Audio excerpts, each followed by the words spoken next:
Welcome to it's TV. ఆకాశంలోకి రాకెట్లను అద్దెకు తిప్పే రోజులు వచ్చాయంటే నమ్ముతారా? ఇవాళ శ్రీహరికోట నుంచి లాంచ్ అయిన విక్రమ్-1 రాకెట్ గురించి తెలిస్తే సామాన్యులు కూడా ఆశ్చర్యపోయే పరిస్థితులు వచ్చేసాయి. భవిష్యత్తులో అందరూ అంటుంటారు చందమామ పైన ఇల్లు కట్టేంత రోజులు వస్తాయని. కానీ టెక్నాలజీ ఈ విధంగానే అభివృద్ధి చెందితే ఖచ్చితంగా చంద్రుడి మీద ఇల్లు కట్టే రోజు కూడా వస్తుంది.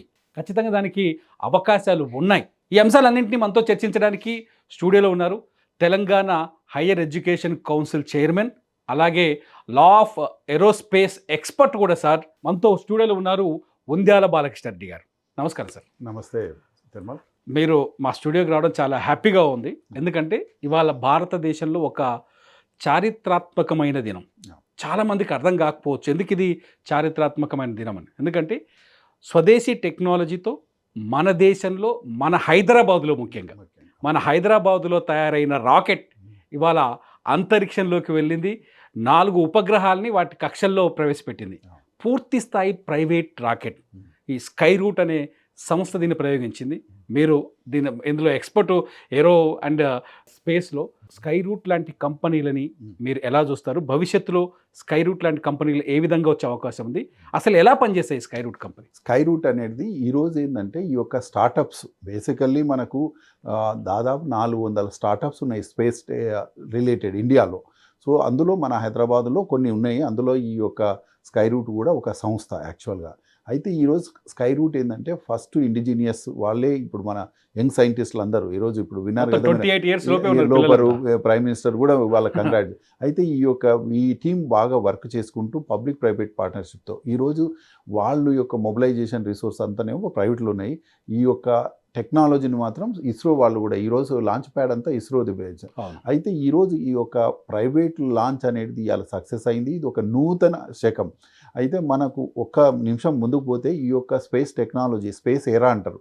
స్పేస్ ఎరా 4th October 1957లో with successful launch of Sputnik 1 by former Soviet Union. అక్కడ నుంచి స్పేస్ ఎరా, స్పేస్ ఏజ్ బిగన్ అయ్యి తర్వాత ఇండియాలో ఎప్పుడు వచ్చిందంటే 1963లో తుంబా రాకెట్ లాంచింగ్ స్టేషన్ అనేటువంటి తుంబా, అక్కడ ఒక చర్చ్ను మనం అప్పుడు ల్యాబ్గా తయారు చేసి తర్వాత మన ఫస్ట్ శాటిలైట్ లాంచ్ చేసినాం. ఆ రోజు ప్రపంచం అంతా మనం శాటిలైట్ ఫస్ట్ లాంచ్ చేసినప్పుడు నవ్వింది. ఏంది అంటే భారతదేశం ఒక బీద దేశము, వాళ్ళకి తినడానికే తిండి లేదు, ఈ యొక్క స్పేస్ అనేది లగ్జూరియస్ థింగ్, వాళ్ళు ఎందుకు వెంచర్ చేస్తున్నారు అని. సెకండ్ ఏంటంటే ఆ రోజు మనం లాంచ్ చేసిన రోజు ఈ యొక్క శాటిలైట్ లాంచ్ చేయడానికి ట్రాన్స్పోర్ట్ వెహికల్ లేదు. మనం బుల్లక్ కార్ట్, ఎద్దుల బండి, తర్వాత సైకిల్ మీద తీసుకొని పోయి శాటిలైట్ లాంచ్ చేసినాం. దాన్ని ప్రపంచ దేశాలు, ముఖ్యంగా అమెరికా లాంటి దేశాలు నవ్వినాయి. అప్పుడు న్యూయార్క్ టైమ్స్ ఒక కథనం రాసింది. ఏంటంటే వీళ్లకు శాటిలైట్ తీసుకుపోయేటువంటి ట్రాన్స్పోర్టేషన్ లేదు, వీళ్ళు స్పేస్లో పోతున్నారని అవహేళన చేసి న్యూయార్క్ టైమ్స్ ఎడిటోరియల్ రాసింది.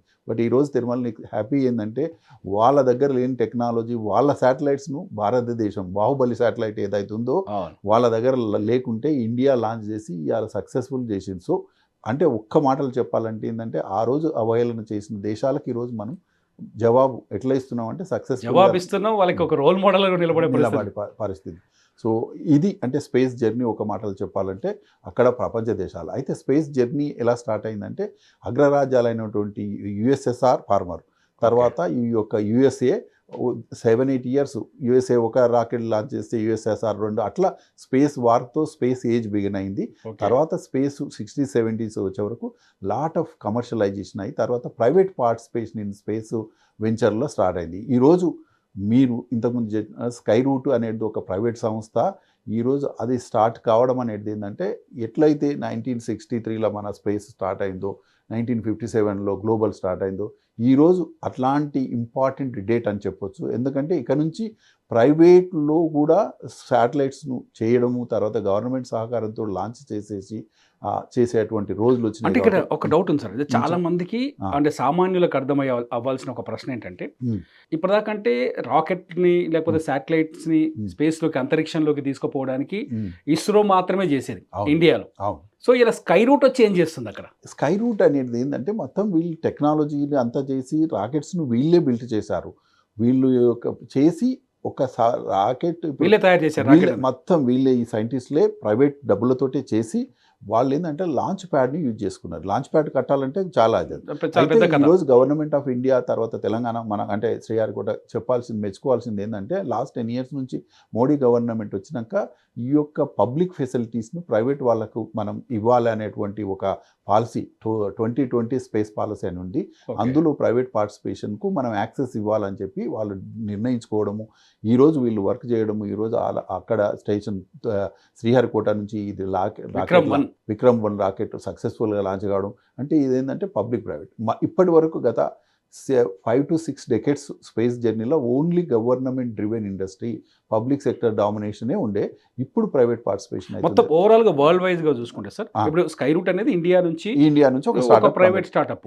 వరల్డ్ వైడ్ గా ప్రైవేట్ స్టార్ట్అప్స్ ఉన్నాయా సార్? ఇప్పుడు ఉన్నాయి, ప్రైవేట్ స్టార్ట్అప్ ఉన్నాయి. ముఖ్యంగా ఇప్పుడు Elon Musk for example, Elon Musk కూడా ఒక ప్రైవేటే. అయితే ఈరోజు ఎలన్ మాస్క్ ఏ స్టేజ్కి పోయిందంటే నాసానే ఇప్పుడు నాసా ఎలన్ మాస్క్ కు ప్రాజెక్ట్స్ ఇచ్చే స్టేజ్ పోయింది. కాబట్టి ఈరోజు ఎలాన్ మాస్క్ నాసా ఇస్తుంది. అట్లాంటిది ఈరోజు ప్రారంభం అయితే అయింది. ఫ్యూచర్లో తప్పకుండా ఈరోజు ఏంటంటే శాటిలైట్స్ అనేది ఎక్కువ కావాలి, పరిజ్ఞానం పెరుగుతుంది. కాబట్టి ఒక గవర్నమెంటే కాకుండా ప్రైవేట్ పార్టిసిపేషన్ ఉండాలి. దానికి కావాల్సినటువంటి ఈ యొక్క వ్యవస్థను కూడా మన గవర్నమెంటు వాళ్ళకు అనుమతులు ఇవ్వడం కూడా ఒక శుభసూచకము. ఇది ఒక బిగినింగ్ అని చెప్పవచ్చు. Today new era has begun in space activities in Indian context, private participation. But మున్ముందు ఇట్లాంటివి చాలా కావాలనేది. ఈ స్కై రూట్ ఉంది కదా, స్కై రూట్ ఏం చేస్తుంది అంటే శాటిలైట్స్ని తీసుకెళ్ళి వాళ్ళకి అంతరిక్షంలో వాళ్ళకి ఏ ప్లేస్లో కావాలో ఆ ప్లేస్లో సెట్ చేసి వస్తుంది. ఎక్కువ శాటిలైట్స్ని స్పేస్లోకి పంపించేది ఎవరు, వాళ్ళు ఎలా యూజ్ చేసుకుంటారు, అసలు ఈ టెక్నాలజీ ప్రతి సామాన్యుడికి ఎలా ఉపయోగపడుతుంది? అబ్బో, ఆ కరెక్ట్ క్వశ్చన్ అడిగాను. ఇప్పుడు మనం ఎప్పుడైతే స్పేస్లో మనం ప్రపంచం కానీ మనం కానీ స్పేస్ టెక్నాలజీ వెంచర్ చేసినప్పుడు నేను చెప్పాను కదా, ప్రపంచం ఇప్పుడు నవ్వింది.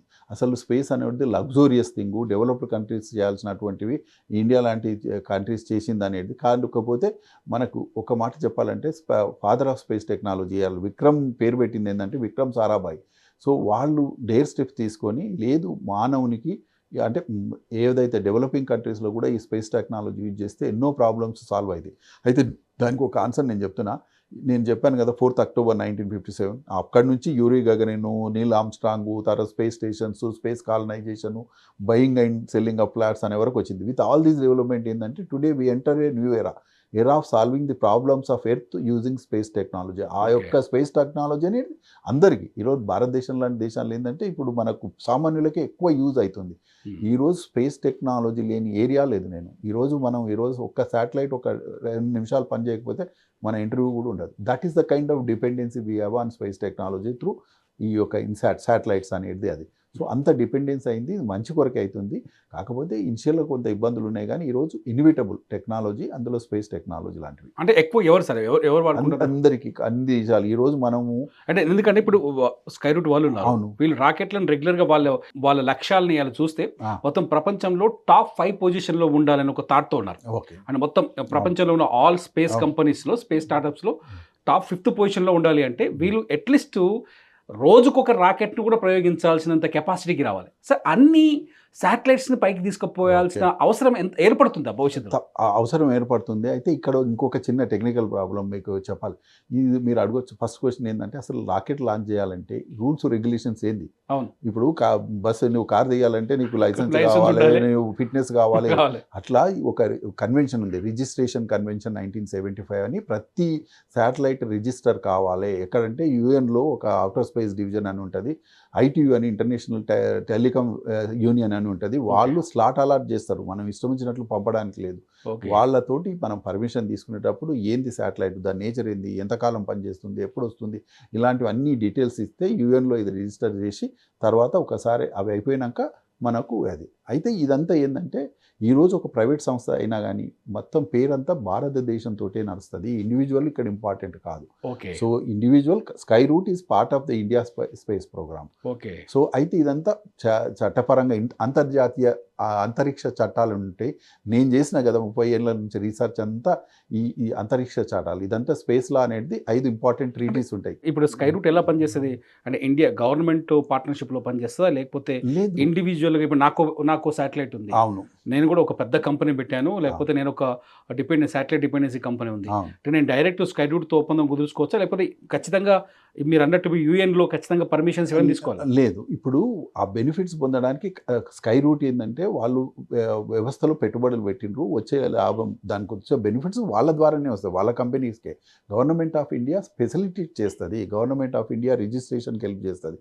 కానీ ప్రయోజనాలు వాళ్ళే చేసుకోవచ్చు. అట్లేం లేదు. ఇది అయితే ఒక్కటి ఇక్కడ ట్రిక్కీ ఏందంటే ఇంకా అంత ముందుకు పోకూడదు కానీ ఏమన్నా అయితే ఎట్లా సార్ లాంచ్ పోయింది. అయితే అప్పుడు ఏమవుతుందంటే లయబిలిటీ అనేటువంటి ఒక కన్వెన్షన్ కూడా ఉంది.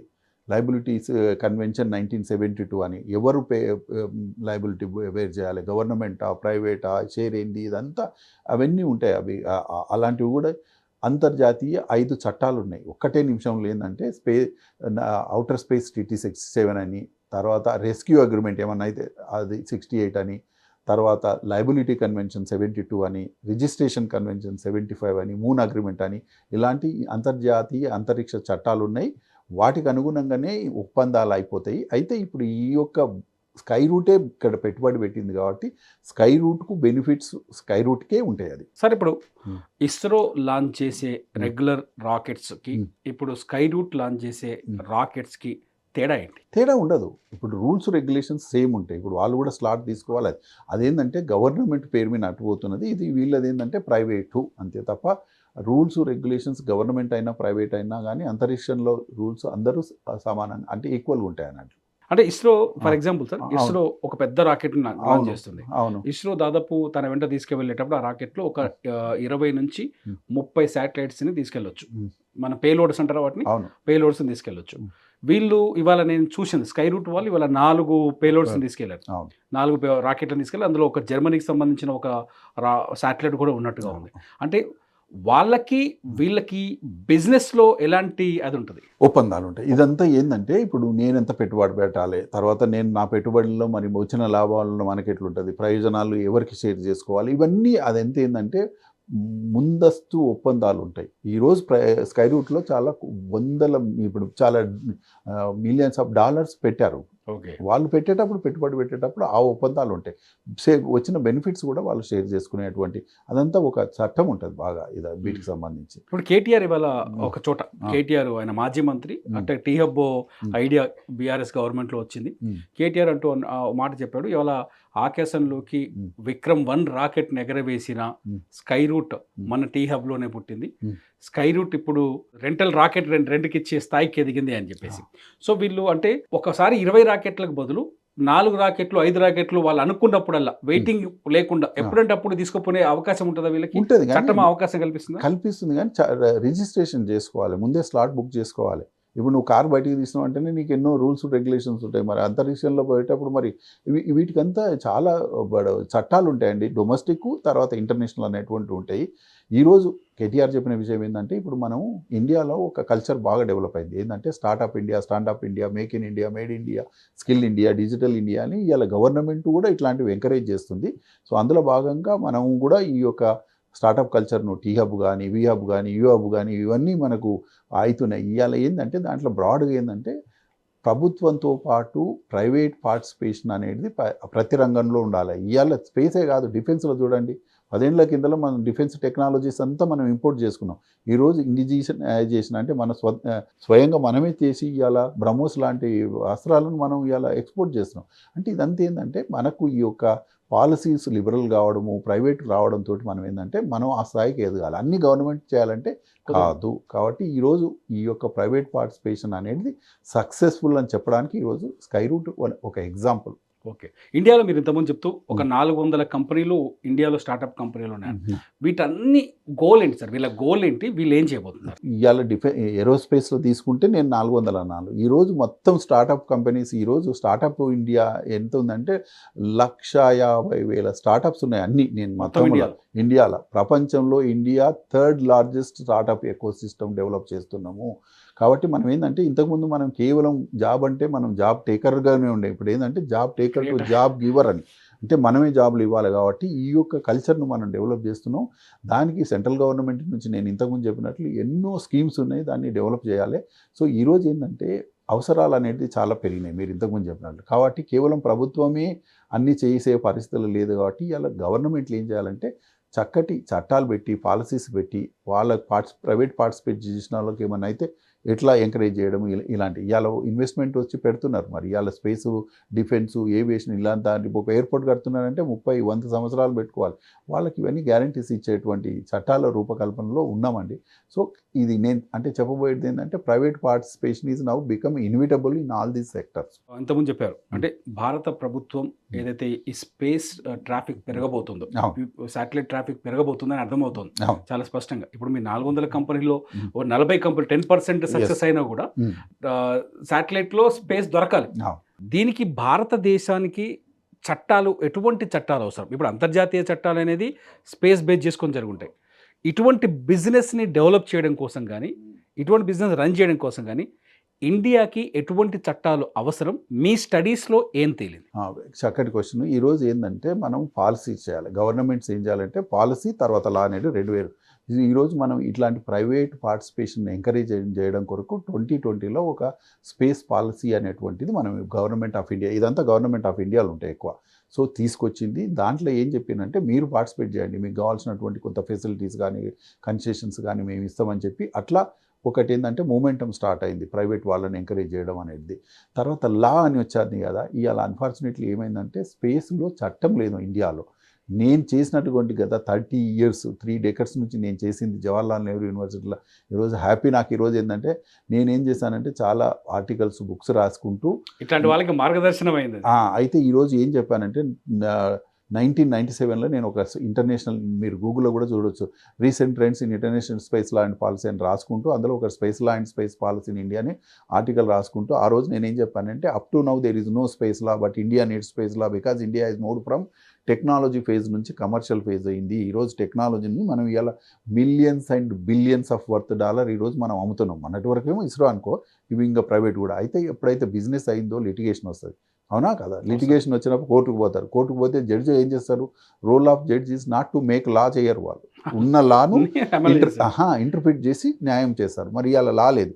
అయితే మీరు అడిగిన దానికి తిరుమల ఈరోజు ప్రౌడ్ మూమెంట్ నేను ఏంటంటే 1997లోనే నేను చట్టం కావాలని, ఎట్లా ఉండాలని అప్పటికి 20 చట్టాలు ప్రపంచంలో ఉన్నటువంటి వాటిని క్షుణ్ణంగా చదివి space activities bill 2005, space activities bill 2009 అని చెప్పి మీరు గూగుల్లో కొడితే నేను ఈ యొక్క స్పేస్ బిల్ అంటారు, ఎందుకంటే చట్ట రూపం దాల్చినాక చట్టం అవుతుంది. సో నేను నా వంతుగా చేసినాక ఇవన్నిటినీ కృషి ఫలితంగాను ఇక తర్వాత అవసరాలు పెరిగినందుకు ప్రైమ్ మినిస్టర్కు కింద వస్తుంది స్పేస్ డిపార్ట్మెంట్.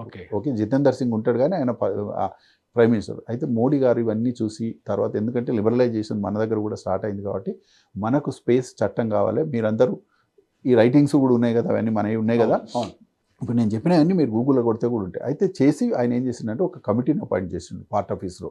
నేను అందులో మెంబర్ కావడం, మేము అందరం కూర్చోవడం, అందులో ఏంటంటే సైంటిస్టు, టెక్నోక్రాట్సు, మాలాంటి లాయర్స్ అందరం కూర్చొని క్షుణ్ణంగా చదివి ఒక బిల్లు తయారు చేశాం. అది ఏంటంటే స్పేస్ యాక్టివిటీస్ బిల్ 2017 అని. ఆ యొక్క బిల్లు ఈరోజు పార్లమెంట్లో ఉంది. అంటే నేను ఒక రీసెర్చర్గా, ఒక టీచర్గా, ఒక హెడ్ ఆఫ్ ద డిపార్ట్మెంట్గా నేను చేసే పని ఏం చేశానంటే చట్టం కావాలని చెప్పి కేవలం చెప్పడమే కాదు, చట్టం ఎలా ఉండాలని చెప్పి నేను కొంత డ్రాఫ్ట్ ఇవ్వడము. ఈరోజు అదంతా కల్మినేషన్ ఏమైందంటే ఒక బిల్లు రూపకంగా ఉంది. అయితే ఈరోజు ఒక మీ ద్వారా నేను చెప్పేది ఏం తెలుసా, ఈరోజు ఇట్లాంటి కంపెనీస్ చాలా వస్తున్నాయి ప్రైవేట్. ఒక చట్టం లేకపోతే రేపు వాడు ఇన్వెస్ట్మెంట్ పెట్టి మళ్ళీ ఏమన్నా ఎట్లా ఉంటుంది. కాబట్టి ఈరోజు మళ్ళీ రీలుక్ చేసేటువంటి టైం వచ్చింది. మనకు చట్టాలు ఉండాలి, చట్టాలు పాలసీలు ఉండి ఇగో నువ్వు ఇన్వెస్ట్మెంట్ చేస్తే నీకు ఇగో ఇట్లా ఈ ఫెసిలిటీస్ ఇస్తాము, ఇది ఉన్నాం. సో వీటికన్నిటికీ ఈరోజు ఒక మళ్ళీ గవర్నమెంట్ కూడా రీసెంట్గా మాకు కూడా ఇన్ఫర్మేషన్ వచ్చింది, వాళ్ళు రీలుక్ చేసి మళ్ళీ స్పేస్ చట్టం పాతదాన్ని కొంత, ఎందుకంటే 7-8 సంవత్సరాలు అయింది కదా, దాంట్లో కొన్ని మార్పులు తీసుకొని వచ్చి మళ్ళీ స్పేస్ చట్టం చేయాలి.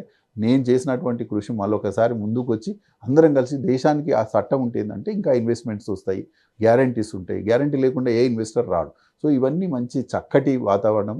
సో ఈరోజు ప్రైవేట్ పార్టిసిపేషన్ ఇంకా ముందుకు పోవాలంటే చక్కటి పాలసీ ఉండాలి, చట్ట లా ఉండాలి, వాళ్ళ గ్యారంటీస్ ఉండాలి. ఇవన్నీ అయ్యే రోజులు వస్తున్నాయని నేను అనుకుంటున్నాను. భవిష్యత్తులో సార్ మీరు చట్టాల రూపకల్పన చేయాలనుకుంటున్నారు, చెప్తున్నారు, ఆ చట్టం రావాలి, మీరే కమిటీలో ఉండి సజెషన్ చేశాను చెప్తాను. భవిష్యత్తులో ఇప్పుడు శ్రీహరికోట దగ్గర ఉన్న లాంచ్ ప్యాడ్ లాంటివి ఇండియాలో 10 రావచ్చు ఇన్ ఫ్యూచర్. భారతదేశం చుట్టూ, ఎందుకంటే ప్రైవేట్ పార్టిసిపేషన్ పెరిగింది అంటే ఆటోమేటిక్గా ఓన్ లాంచ్ ప్యాడ్ తీసుకొచ్చే వాళ్ళు కూడా వస్తారు ఇవాళ బయట అన్ని ఓన్ లాంచ్ ప్యాడ్. ఇవాళ ఎలన్ మాస్క్ ఉన్నాడు, వన్ ఓన్ లాంచ్ ప్యాడ్లోనే చేస్తున్నారు, తీసుకొస్తుంది స్పేస్లో మనుషులనే తీసుకుపోయి టూరిజం చేశాడు. సో ఇటువంటి వచ్చినప్పుడు భవిష్యత్తులో దేశాల మధ్య ఈ స్పేస్ టెక్నాలజీలో దేశాల మధ్య పోటీ ఎలా ఉండబోతుంది, ఎటువంటి సమస్యలు వచ్చే అవకాశం? మీరు అడిగిన దానికి అసలు స్పేస్ రేస్ అనేటిదే పోటీతత్వంతో మొదలైంది. నేను చెప్పాను కదా 1957లో ఫస్ట్ శాటిలైట్ అప్పటి సోవియట్ యూనియన్ స్టార్ట్ చేస్తే ఇమీడియట్గా వితిన్ 2 monthsలో అమెరికా 2 లాంచ్ చేసింది, మళ్ళీ సోవియట్ యూనియన్. ఇట్లా పోటీతోటే ఈ యొక్క స్పేస్ రేస్ అనేది చేస్తాం కదా, అట్లా స్టార్ట్ అయింది. అయితే ఇప్పుడు ఏంటంటే వేరే కంట్రీస్ కూడా అది మోనోపాలి నుంచి వేరే కంట్రీస్ ఉన్నాయి, కానీ ఇప్పటికి కూడా ఒక హ్యాండ్ఫుల్ ఆఫ్ కంట్రీస్ మాత్రమే ఈ యొక్క స్పేస్ టెక్నాలజీని అందిపుచ్చుకుంటున్నారు, స్పేస్ లాంచర్స్ చేస్తున్నారు. అయితే ఒక సమస్య మీరు ఇంతకుముందు అడిగారు, ఫ్యూచర్ మీకు తెలుసా, స్పేస్ అనేది గ్లోబల్ కామన్ అంటారు. అంటే మానవాళికి సంబంధించిన అందరికి సంబంధించింది. ఇండియాలో ఉండొచ్చు, శ్రీలంక ఒకటే, సర్వమానవాళికి సంబంధించింది. అయితే మనమే ఇప్పుడు ఎవరైతే ముందుకు పోతున్నామో అక్కడ ఈరోజు ఇంకొక ప్రాబ్లం ఏంటంటే ఫ్యూచర్లో స్పేస్ డెబ్రీస్ అంటారు. అంటే డిఫెన్స్ శాటిలైట్ ఇవాళ కొన్ని లక్షల ముక్కలు ఇప్పుడు అక్కడ ఉన్నాయి. కొత్త పోయే వాళ్ళకి ఇంకో ప్రాబ్లం ఏమొస్తుందంటే అవన్నీ కిందికి రావాలి, లేకుంటే స్పేస్ లేదు. సో అందుకొరకు ఇప్పుడు కొత్తది, ఇప్పుడు ఈ స్కై రూట్ కూడా రీయూజబుల్ లాంచ్ అని ఒకసారి పంపించినాక మళ్ళీ వచ్చేది, ఇంతకుముందు లేదు, వాళ్ళు పంపించారు. విక్రమ్ 2 కూడా రెడీ చేస్తున్నారని చెప్పి విన్నాం. అయితే ఇక్కడ పైకి వెళ్ళి కాల పరిమితి అయిపోయినాక అక్కడే ఉంటున్నాయి. ఈ రోజు లక్షల శాటిలైట్ మళ్ళీ కిందికి తీసుకురావాలంటే వ్యయం కూర్చు పని, ఎవరు మనకి ఇంట్రెస్ట్ ఏంది, మనం పంపించాలి, లాభాలు రావాలి అంటే దాన్ని ఉంటాయి ఇంకా అక్కడనే ఉన్నాయి. ఈ రోజు ఒక వన్ ఆఫ్ ద ఛాలెంజ్ ఫ్యూచర్లో ఏంటంటే ఇప్పుడు డిఫెన్స్ శాటిలైట్, దానికి స్పేస్ డెబ్రీస్ అంటారు. అది స్పేస్ డెబ్రీస్ ఇవాళ కొన్ని లక్షల ముక్కలు అంతా స్పేస్. ఇప్పుడు అసలు కొన్ని కంట్రీసే మొదలుపెట్టినాయి, ఇంకా చాలా కంట్రీస్ స్ట్రాటేజ్ మీద మాత్రం మళ్ళీ ఇప్పుడు ఇష్యూ అవుతుంది. అయితే ఇప్పుడు అందరు ఏంటంటే ఒక మ్యాండేట్ చట్టం ఏమొస్తుందంటే రీలాంచ్ అంటే రీయూజబుల్ శాటిలైట్ని పంపించాలి, మీరు పంపించిన శాటిలైట్ని మీరు మళ్ళీ కిందికి తీసుకురావాలనేటువంటి డిస్కషన్స్ కూడా అవుతున్నాయి. అంటే ఇప్పుడు వీళ్ళు కూడా ఎవరైతే స్కై రూట్ వాళ్ళు కూడా, నేను వాళ్ళ ఆర్టికల్ ఏదో చదివినప్పుడు వాళ్ళు ఏం చెప్తున్నారంటే ఇప్పుడు పంపించిన విక్రమ్ 1 అనేది రొటీన్గా గతంలో ఇస్రో ఏదైతే ప్రయోగాలు చేశారో అటువంటి ప్రయోగాలుగానే వీళ్ళు 450 దగ్గరికి వెళ్ళిపోయి వీళ్ళు శాటిలైట్ని సెట్ చేసి వచ్చేస్తుంది. అంటే అక్కడ తిరిగి రాదనుకుంటా, అక్కడే ఉంటుంది.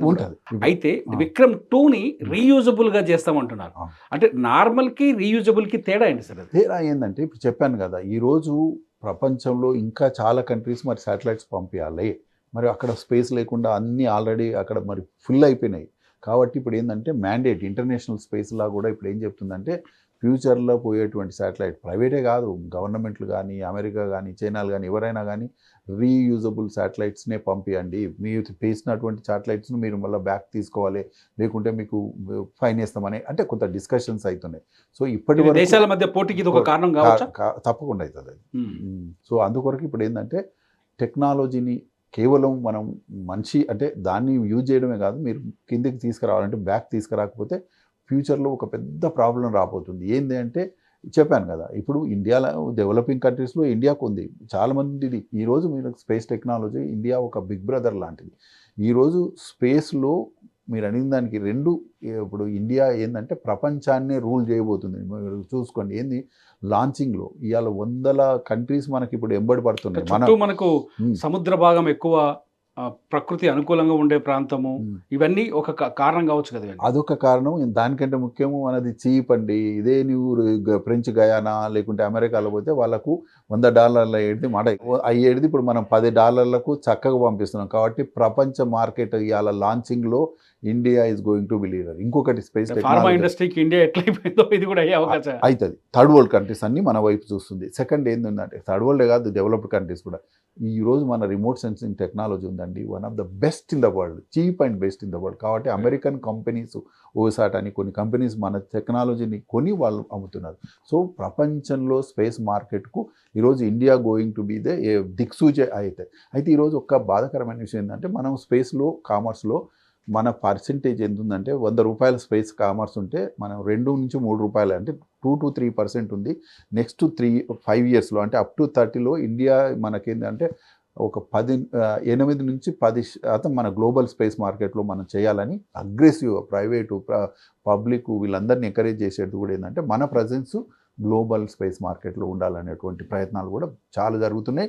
Government of India various state governments thanks to వాళ్ళ యొక్క లిబరల్ పాలసీస్ వీటికి ఎంకరేజ్ చేసేటువంటి ఉంది. సార్ ఇప్పుడు స్కై రూట్ దగ్గరకు వద్దాం సార్. మన Okay. హైదరాబాద్ కంపెనీ ఈ స్కై రూట్ గురించి ఏం చెప్తారు సార్? స్కై రూట్ ఎలా పనిచేసింది, ఎలా ఎదిగింది, వాళ్ళు ఏ విధంగా ఒక కొన్నేళ్లలోనే ఐ థింక్ తక్కువ సంవత్సరాల్లోనే అవును. ఎలా ఇక్కడ ఈ స్థాయికి రాగలిగారు వాళ్ళు?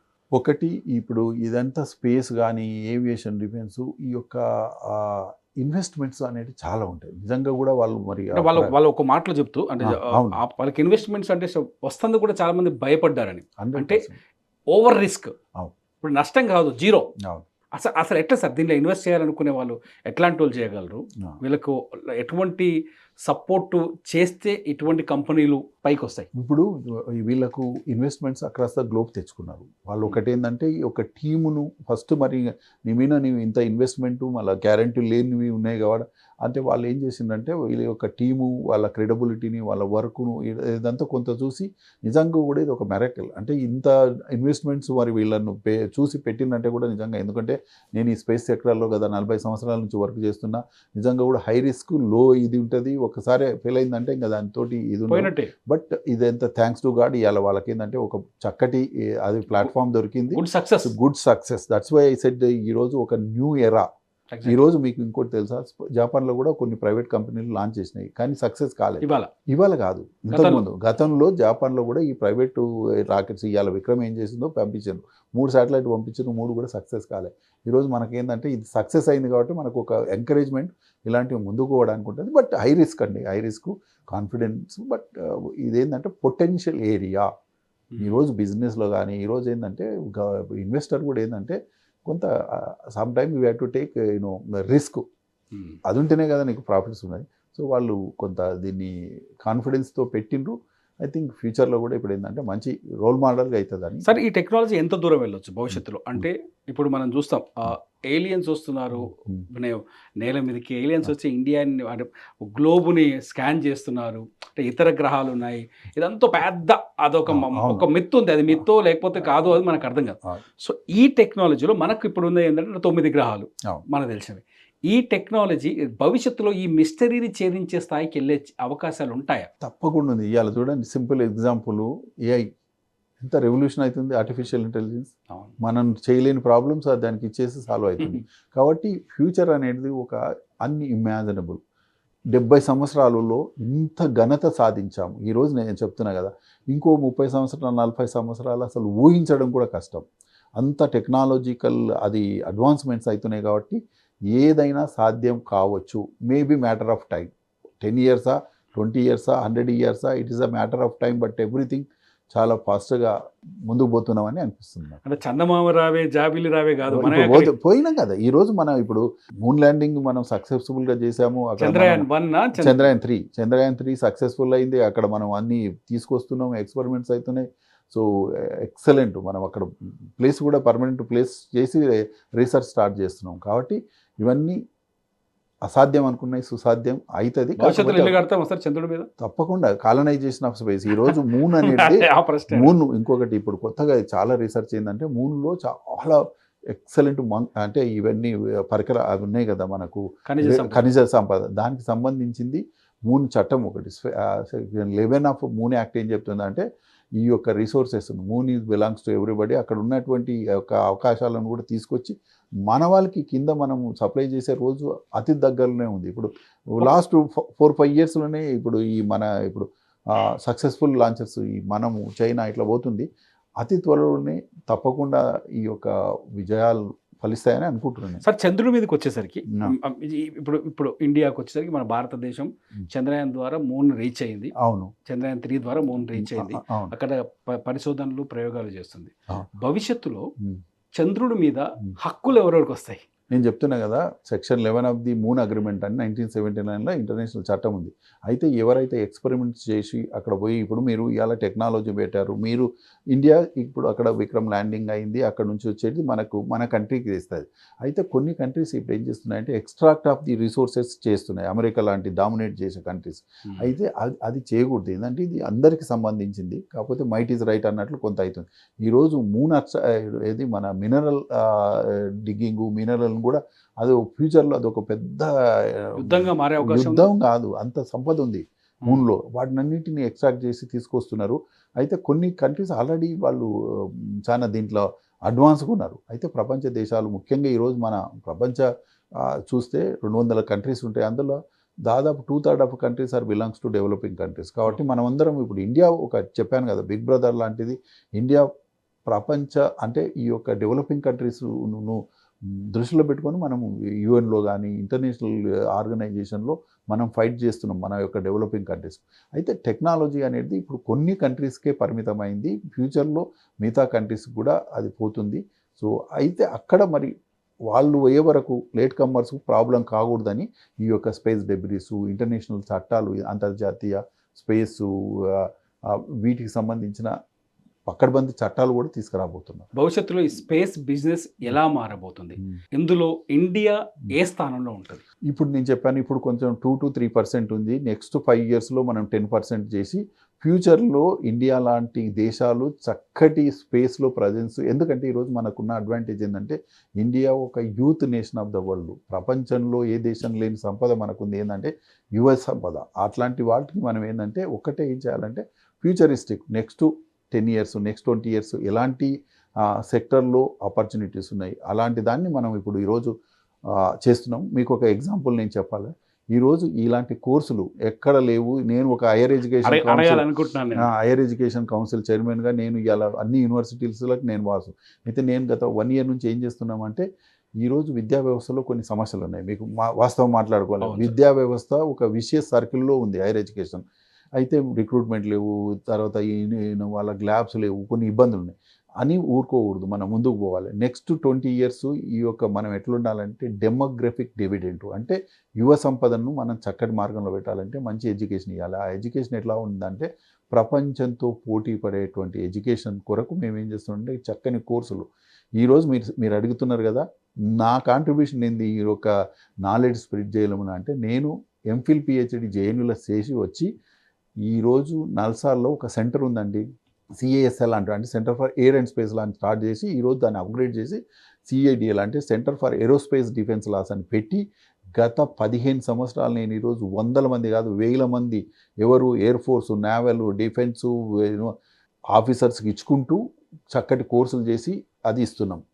అయితే ఇంకొకటి ఈరోజు నేను మీతో షేర్ చేయడం ఏంటంటే చాలామంది నేను ఒక కోర్సు పెట్టాను masters in space technology and space law నల్సార్లో ఉంది. ఇప్పుడు బంద్ అయింది కానీ 10 సంవత్సరాలు నడిపిస్తే చాలామంది ఇస్రో సైంటిస్టులు నా స్టూడెంట్స్. మీరు అడగవచ్చు సార్ వాళ్ళకు మరి లా పాలసీ ఏంటంటే ఈరోజు వాళ్ళు ఎందుకంటే వాళ్ళు డిసిషన్ మేకింగ్లో ఉంటారు ఆఫీసర్స్, వాళ్ళకి పాలసీ లా ఉంటే ఏంటంటే they can take much more bigger decisions in quick manner in efficient అనేటువంటిలో చాలామంది సైంటిస్ట్ పేరు చెప్తాను నేను ఈరోజు, వాళ్ళంతా నా స్టూడెంట్స్ ఇక్కడ ఇస్రోలో ఉన్నారు. ఇస్రోలో ఉండి అని ఇక్కడ ఈ కోర్సు ఇదేంటంటే డిస్టెన్స్ ఎడ్యుకేషన్లో అప్పుడప్పుడు వచ్చి క్లాసులు వినడం, అదంతా స్పేస్ చట్టాల మీద వాళ్ళకి అవగాహన కల్పించారు, పాలసీ మీద అవగాహన, లయబిలిటీ ఇష్యూస్, ఇదంతా నల్సార్లో ఇండియాలో కాదు. స్కై రూట్ లాంటి కంపెనీలు ఉన్నాయి కదా, ఇట్లాంటి కంపెనీల్లో పనిచేసే వాళ్ళు కూడా వీళ్ళందరూ ఈ లాస్ చదవాల్సిందే కదా. చదివితే మంచిగా ఉంటుంది. ఈరోజు ఏంటంటే ఈరోజు మనం ఏంటంటే మల్టీ డిసిప్లినరీ అప్రోచ్ అంటున్నాం. ఇదొక్కటే కాకుండా ఈరోజు ప్రతి స్టూడెంట్కి ఇలా కంపెనీ కానీ ఎవరు చూసేది ఏంటంటే మల్టీ టాలెంట్ ఉండాలి.